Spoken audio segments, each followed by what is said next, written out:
प्रसाद भगत, तुमको वैष्णव साचा सकल संसार। भनत महमत तुम अमर हो आई में, मैं ना कछुया में निर्धार, मैं ना कछुया में निर्धार। बोलो श्री प्राणनाथ प्यारे की जय, सदगुरु महाराज की जय। वचन विचारो रे मीठड़ो, बल्लभ चार जवानी, अर्थ लिए बिना एरे अंधेरी, करत सबों की फानी, करत सबों की भानी। बोलो श्री प्राणनाथ प्यारे की जय। वचन विचारो रे मीठड़ी, प्रणाम सुंदर साथ जी प्रणाम। परम आदरणीय सुंदर साथ जी, किरंतन ग्रंथ प्रकरण 11 तक कल हम लोगों ने पूरा किया। आज प्रकरण 12 में हम प्रवेश कर रहे हैं और कल तक में चौपाई 108 हमने कंप्लीट किया। और 108 नंबर भी 7800 पक्ष शाखा है, सही साला है गौलोक में से। प्राणनाथ जी महाप्रभु ने आत्मा से परमात्मा तक की यात्रा में 108 जो पक्ष है, 108 पक्ष में से 82वां पक्ष वल्लभाचार्य को लिया हुआ है। ये प्राणनाथ जी का स्वतंत्र विवेचन है। और 108 नंबर तो सबको पता है, सभी संप्रदाय में 108 का अपना महत्व। 108 कलश लेते, 108 जैसे माला में 108 करते हैं और परिकर में 108 करते हैं। नाम के आगे 108 आता है, संतों के नाम के आगे श्री श्री 108, ऐसा ऐसा करके। तो इसमें एक शास्त्रीय मान्यता सबके है और सभी संतों ने इसको स्वीकार किया हुआ है। लेकिन 108 सीढ़ी जो है कैसे गिना जाए, इसके लिए अब सबका अपना अपना लक्ष्य अनुसार के उन्होंने लक्ष्य दिया हुआ है। अब अपना ज्ञान अनुसार का लक्ष्य है। तो आत्मा का प्रथम सीढ़ी में जो आत्मा का परवा मर्याद पुष्ट 17 जम 3 गुण, इन सबको पार करते हुए आत्मा आगे निकलती है। नवदा भक्ति है, इससे भी आगे निकलते हुए एक काउंटिंग है 108 पक्ष का। तो यहाँ चौपाई नंबर 108 पूरा हुआ है। चौपाई 108 टोटल चौपाई कीर्तन में, इसीलिए हमने उठाया बात को 108। और दूसरी बात, तुरंत 109वां चौपाई जैसे शुरू होता है, यहाँ वल्लभाचार्य का नाम आता है। तो वल्लभाचार्य महामती प्राणनाथ जी ने 82वां पक्ष में लिया हुआ है। 83 पक्ष, 83वां पक्ष जो है वो पंचवासना का है। और उसके ऊपर 25 जोड़ने से, 25 पक्ष परमधाम होने से मूल मिलाव में जाते समय 108 हो जाता है। तो 81 पक्ष तब वैकुंठ का लिया हुआ है। तो इस तरह से 1 से लेकर के 81 तक में आत्मा का एक साधना शुरू हुआ, एक स्टेप, फर्स्ट स्टेप। तो अब ये आत्मा नवदा भक्ति पार करते हुए, 17 तम 3 गुण पार करते हुए और परवा मर्याद पुष्ट ये पार करते हुए जैसे 81 पक्ष में जैसे पहुँचते हैं, तो वैकुंठ का भक्ति, वैकुंठ की भक्ति, 4 प्रकार की मुक्ति, ये सारी बातें आती है। जैसे 82वें पक्ष पहुँचते समय जो है वल्लभाचार्य जी का लेते हैं। उसके बाद 83 पक्ष में पंचवासना में आते हैं। उसके बाद फिर 25 पक्ष परमधाम जोड़ने से 108 होता है। प्राणनाथ जी का सभी से अनुरोध है कि शास्त्रार्थ के समय में कि आप 108 अपने हिसाब से करो, लेकिन प्राणनाथ जी कहते हैं 108वां जो है, लास्ट स्टेप 108वां जो है वो परलय से बाहर होना चाहिए। 108वां जो है आत्मा का अंतिम पड़ाव जो है वो परलय से बाहर होना चाहिए, बस इतना ही।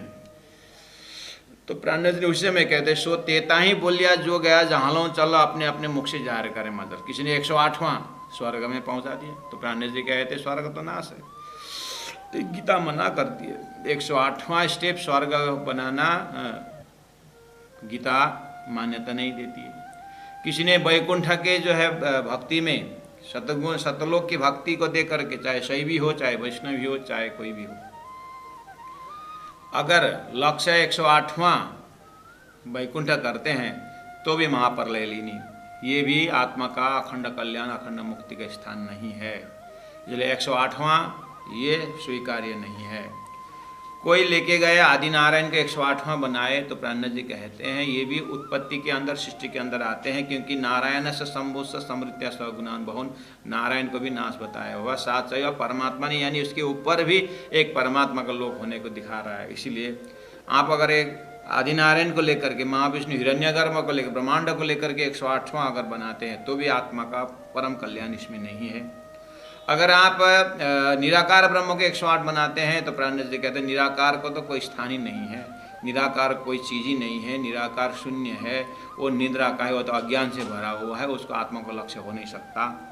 और इसके आगे कोई बताना हो तो बताइए, तब जा कर के संपूर्ण का लक्ष्य यहीं समापन हो जाता है, यहीं 108 बना देते हैं। प्राणनाथ जी कहते हैं इस धर्म के बाजार में, इष्ट के बाजार में तो थोड़ा सा अगर लक्ष्य किसी ने तय किया हो तो 81 पक्ष वैकुंठ से ऊपर ले जा कर के, अगर कोई वैकुंठ के से थोड़ा ऊपर और निराकार को स्थान न देते हुए अगर कोई महात्मा ने शास्त्र के विवेचन से अगर प्रेम का मार्ग पकड़ करके अगर किसी ने वेद व्यास जी का, सुखदेव का, श्रीमद् भागवत को श्रवण करते हुए अगर उस सनातन धर्म में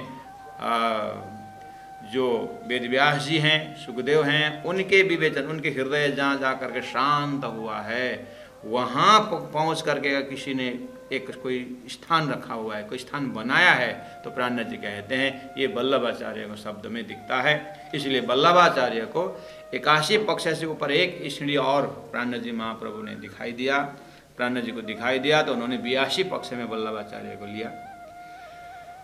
तो आइए सुंदर साथ जी, इसीलिए वचन विचारो रे मिठरी वल्लभाचार्य वाणी, तो ये जो सूरत के मजल में हम 4-5 दिन से ये प्रसंग को हम जोड़ तोड़ से सुन रहे हैं, प्राण जी के चौपाई को एक चौपाई देख रहे हैं, और भी एक दो प्राण और बाकी है। मतलब सूरत के प्रसंग में जब प्राणनाथ जी वहाँ पहुँचे तो निराकारवादी भी मिले, साकारवादी भी मिले, उसमें भी वल्लभाचार्य संप्रदाय वाले भी मिले, गोविंद व्यास जैसे प्रकांड विद्वान भी मिले। तो उन्हीं के सर्कल में से जो प्राणनाथ जी महाप्रभु को अच्छा नहीं लगा, उन लोगों की जो परंपरा में जो विकृति आई है उनको अच्छा नहीं लगा, तो उनको खंडन भी किया, मंडन भी किया। तो ये भी सारा तर्क वितर्क चल रहा है।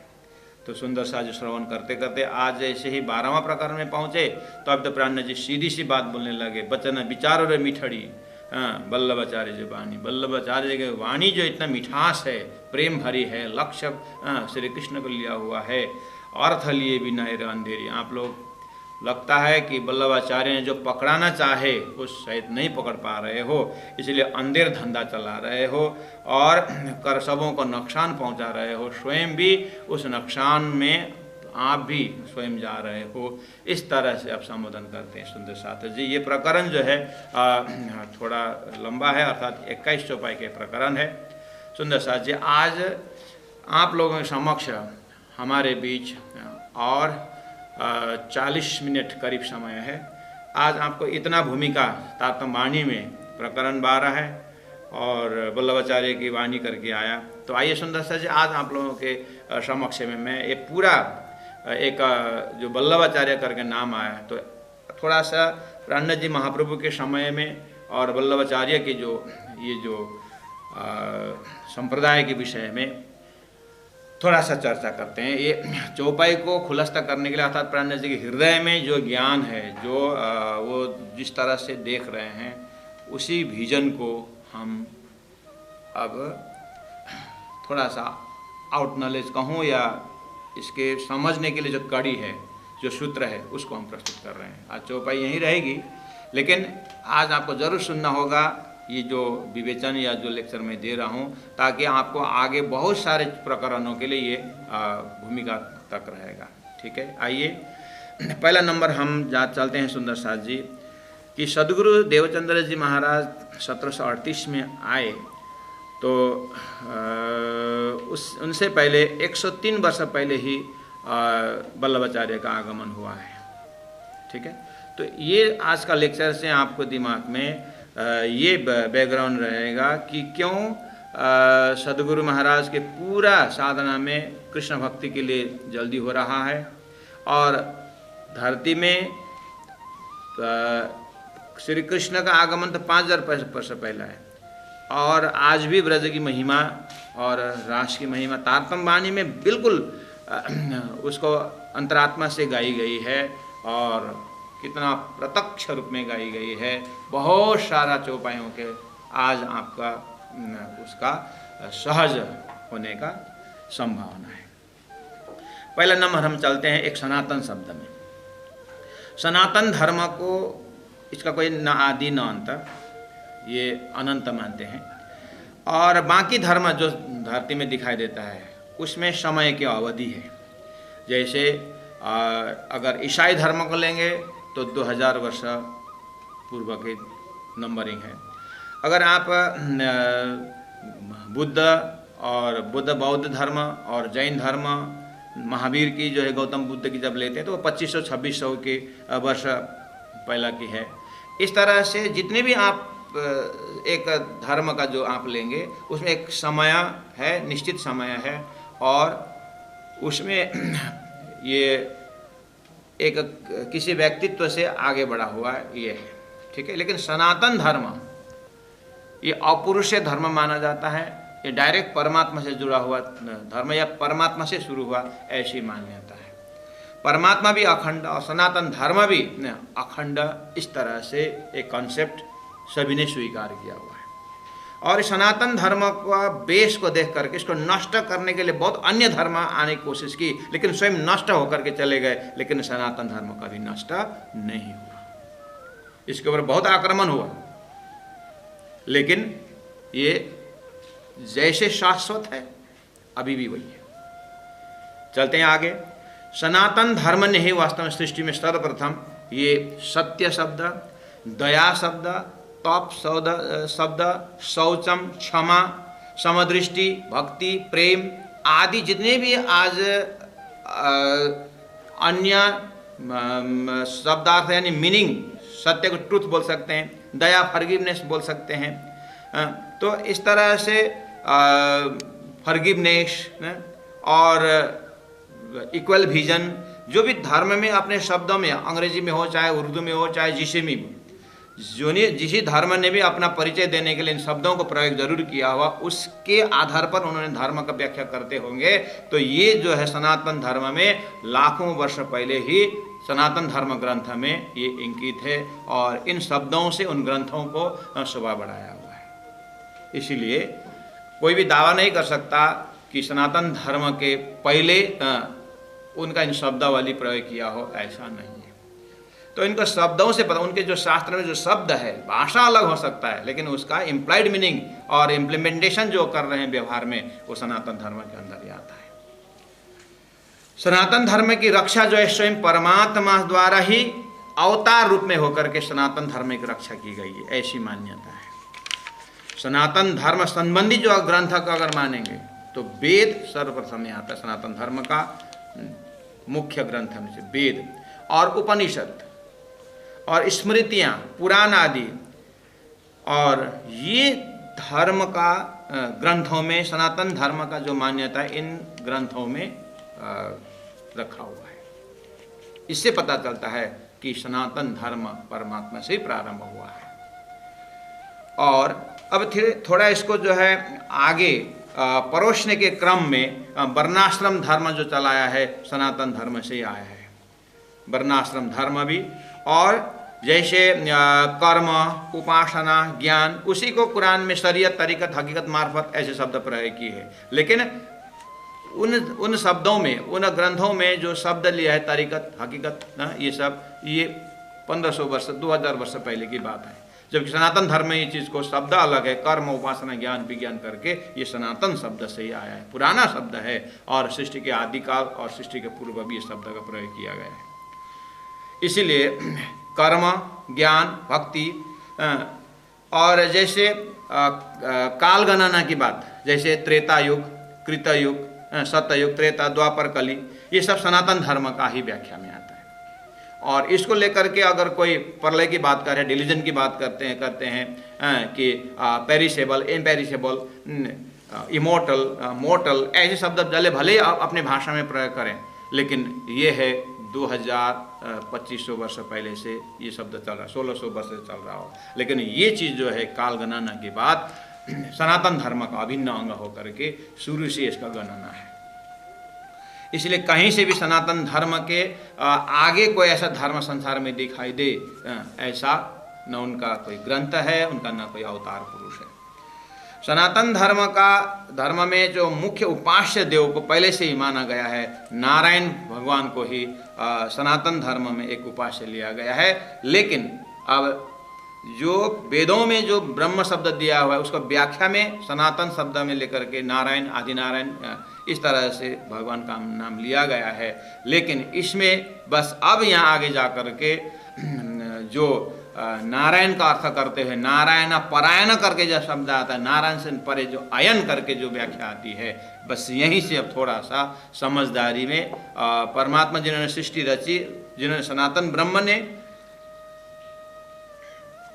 अपना परिचय देने में अब जो शास्त्र के साथ साथ अवतार धारण करके आते हैं, 24 अवतार में भी पीछे जा करके संत अवतार जो होते हैं, अब संत अवतार में साक्षात परमात्मा सद्गुरु बन के आते हैं, तो उन्हीं शब्दों को, उन्हीं वेद के शब्दों को और उन्होंने व्याख्या करते हुए, ग्रंथ सनातन होते हुए भी उस ग्रंथों ने जो संकेत किया हुआ उस चीज़ को खोलने के लिए परमात्मा फिर संत स्वरूप में होकर के आ करके किए हैं। इसीलिए कहा जाता है, गुरु मंगलदास जी कहते हैं, जो वैदिक ग्रंथों ने अपने समय अनुसार किसी किसी को वंचित किए थे, उसको संत ने आकर के रास्ता खुला दिया है। आखिर कुछ समय के लिए परमात्मा ने ही उसको वहाँ पर बंडेज, कोई नियम लगा रखा था, परमात्मा ने आकर के नियम तोड़ा। इसीलिए वैदिक धर्म से भी जो है ऊपर में संत वाणी को भी लिया हुआ है, उसको भी सोचनीय विषय है। इसीलिए यहाँ पर धीरे धीरे सनातन धर्म में क्या होता गया कि विभिन्न संप्रदायों में विभाजित होता गया। सनातन धर्म जो है प्रस्तुति के कारण, देश काल परिस्थिति के कारण, भाषा के कारण थोड़ा सा वो संप्रदाय में आया, लेकिन सनातन धर्म के व्याख्या करने में नाम ही सनातन है, तो अनंत अनंत उसमें से अब सनातन के अंदर ही रहे, लेकिन परोसने का ढंग जो है भाषा के कारण, समय के कारण प्रस्तुति में फर्क पड़ता गया। तो इसमें जाकर के सनातन धर्म ने एक वैष्णव धर्म करके एक बार तो ये प्रतिष्ठित भी हुआ। पीछे जाकर के फिर विभिन्न उपास्य देवों के आधार पर भी फिर ये बंटवारा होने लगा। तो उपास्य देवों में भी फिर जाकर के दुर्गा, शिव, गणेश आदि होते हुए 33 कोटि देवी देवता, लेकिन है तो सब वैष्णव के अंदर ही आ गए। फिर भगवान विष्णु का ही अनंत रूप करके ये चाहे। तो महामती प्राज्ञ जी ने इसी परंपरा को देखते हुए कहा कि अंग समावे अंग में ये नहीं भाषा न अन्य। ये जो अक्षर का स्वप्न का स्वरूप जो महाविष्णु है, हिरण्यगर्भ है या आदिनारायण जो है, इनके ही होते हुए ये जो सृष्टि रूपी मेरुदंड में शेषनारायण, और शेषनारायण में जो विष्णु भगवान, और वैकुंठ में जो विष्णु भगवान, और आदिनारायण विष्णु भगवान, विष्णु नाम व्यापक, व्यापक परमात्मा का हुक्म होने के कारण ये वैष्णव तत्व जो आया, ये आत्मा तत्व को लेकर के संबोधन करते हुए आए। सब रहते हुए भी, अलग अलग देवी देवता होते हुए भी वैष्णव में रहे, व्यापक अर्थ में रहे, वही सनातन अर्थ में रहता रहा। धीरे धीरे वैष्णव धर्म का भी क्या विकास होता गया। फिर 24 अवतार में और खुलस्त होता गया। फिर अवतार बाद में आते आते फिर राम अवतार और कृष्ण अवतार, मर्यादा पुरुषोत्तम और लीला पुरुषोत्तम करके, फिर पुराणों में कृष्णस्तु भगवान स्वयं करके, फिर लीला पुरुषोत्तम परमात्मा श्री कृष्ण ही वही सनातन ब्रह्म का स्वरूप है करके फिर संतों ने विवेचन करके वहीं तक पहुंचा है। इस तरह से तारतम सागर ग्रंथ में इस चीज़ को इस तरह से पकड़ाया गया है। और अवतारों में भी फिर कृष्ण अवतार को अधिक महत्व मिलता गया है। फिर आगे जा कर के इस अवतार परंपरा में कई संप्रदायों का भी श्री गणेश होता गया। अवतार में से फिर संप्रदाय जन्मते गए, ठीक है, उनका जन्म होता गया। जैसे कि अब श्री कृष्ण स्वरूप को श्री कृष्ण की लीला जैसे प्रारंभ हुआ, तो कृष्ण भक्ति में प्रेम स्वरूप कृष्ण के 5000 वर्ष पहले की जो है कृष्ण लीला में जब प्रेम और ज्ञान, प्रेम, कर्म सब श्री कृष्ण स्वरूप में दिखते गए। अब श्री कृष्ण जैसे अवतारण धारण किए तब जा करके फिर सनातन धर्म के अंदर ही श्री कृष्ण भक्ति और कृष्ण भक्ति के माध्यम से कृष्ण के अंदर कर्म का भी दर्शन करने लगे और उनके माध्यम से हजारों कर्मयोगी ग्रंथ, कर्मयोग में ग्रंथ आ गया और उन्होंने गीता में भी ज्ञान दिए, कर्मयोग, ज्ञान योग, भक्ति योग के। तो इससे पता चला कि परमात्मा का कर्म एस्पेक्ट भी परमात्मा के अंदर है, ज्ञान एस्पेक्ट भी, और वास्तव में परमात्मा प्रेम के स्वरूप है करके फिर उन्होंने ही डिक्लेयर कर दिया। तो परमात्मा श्री कृष्ण जो है प्रेम अवतार में ले लिए और कृष्ण की लीला में ब्रज लीला और रास लीला को लेकर के फिर संप्रदायवाद में भक्ति परंपरा का जन्म हुआ। उनमें से यमुनाचार्य और रामानुजाचार्य, फिर श्रीनाथ संप्रदाय और निम्बार्काचार्य, शनक संप्रदाय, माधवाचार्य का ब्रह्म संप्रदाय, इस तरह से विष्णु श्याम संप्रदाय, इस तरह से अनंत संप्रदाय का जन्म होता गया, ये फैलते गए। सबके अलग अलग भाषा शैली में श्री कृष्ण के प्रेम की ही व्याख्या करते गए। थोड़ा मोड़ा इधर में कोई बाल कृष्ण, किशोर कृष्ण करके नाम थोड़ा सा अलग करते गए, उसमें से सखा भाव, फिर उसमें वात्सल्य भाव, उसमें माधुर्य भाव, ऐसे थोड़ा थोड़ा बारीकी आचार्यों ने कुछ बारीकी फर्क है, लेकिन फिर भी हम मोटा मोटी वे परमात्मा श्री कृष्ण की भक्ति में ही संप्रदाय का जन्म होता गया। आइए सुंदर साथ जी, अब हम पहुँचते हैं कि 16वीं शताब्दी में जब विष्णु संप्रदाय का जो चल धारा आ रहा था, उसी में से विष्णु संप्रदाय के गादी में श्री वल्लभाचार्य का गादी में रखा जाएगा। इसका मतलब श्री कृष्ण की भक्ति में प्रेम को लेकर के संप्रदाय का जन्म हुआ, उसमें से विष्णु स्वामी संप्रदाय जो आया था उसी के परंपरा में ये वल्लभाचार्य आसीन हो गए।